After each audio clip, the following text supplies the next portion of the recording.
Hi, this is Tutor Nick P, and this is lesson 513. The title of today's lesson is the difference between pupil and student. Okay, somebody wants a screenshot, do it right now. Let's get right to it. Pupil is a child or young student, often in elementary school. All right, now I think some of the biggest problems here is there's a variance between American English and British English, and this is why, especially if students are English as a second language, if they ask a student, if they ask an American teacher or they ask a British teacher, they may get slightly different answers. So let's continue here. In British English, the word pupil could be used up to secondary school. So that's like in high school in the U.S. In the U.S., it is more likely used for elementary school students or even preschool students, such as kindergarten or nursery school. Sometimes it could also be used for students of a private tutor. Okay.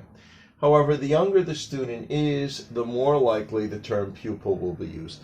This is true especially in American English. Okay. Pupil can also be used for someone who is being taught or influenced by a well-known or respected person, like in a particular field. The word student in American English is a much more general term and could be used for anyone enrolled in a school or education system. So, therefore, in American English, all pupils are students. Not all students are pupils, but the word student is so general it could cover all of them, including pupils, including very, very young students.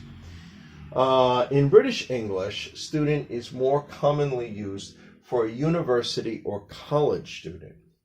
Someone, or we have a second meaning here also, someone who takes an interest in a particular subject. It could be used in that way too. The word pupil is believed to derive from pupillus, and I believe that's in Latin, which means a minor or orphan, with a variation of pupillus, meaning little boy, or pupus, meaning child. Okay, good. The word student comes from stadium, which meant study. Okay, good. All right, and let me give you some examples here. All of her pupils in the second grade did very well on their standardized test. So this would be fine in American English, and of course it's definitely okay in British English because the children are still young. We use pupil for like first grade, second grade, third grade, something like that in American English, or even younger. Plato was a pupil of Socrates. All right, now this was the second meaning here, that somebody somebody who's taught or influenced under a well-known or respected person. So in this sense, Plato and Socrates both became famous. And Plato learned he was a pupil of Socrates. Number 3 here, Leendert van was a pupil of Rembrandt, so he was a painter studying under Rembrandt in the same sense. All right, number 4 here. Nowadays, many students who graduate from university have trouble finding jobs. All right, so again, both in British English and American English, this is fine. These are university students, so we would use students for both of them. She is a student at Harvard. Again, Harvard is a university, so this would be fine both in American and British English.